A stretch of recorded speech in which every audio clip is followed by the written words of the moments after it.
মন্ত্রিসভার বৈঠকে ১৫৩টি শূন্যপদে নিয়োগের সিদ্ধান্ত, বলেছেন সুশান্ত।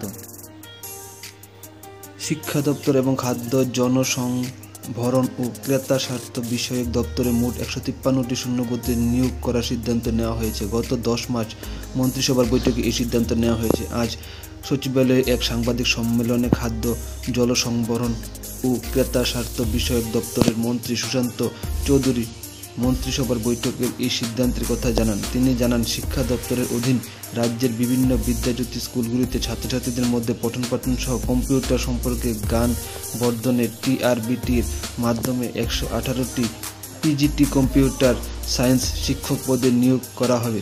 খাদ্য, জলসংভরণ ও ক্রেতা স্বার্থ বিষয়ক দপ্তরে ৩৫টি senior store guard group C শূন্যপদে নিয়োগ করার সিদ্ধান্ত মন্ত্রিসভার বৈঠকে নেওয়া হয়েছে।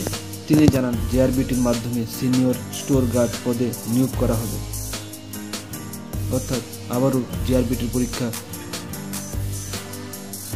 নেওয়া হবে।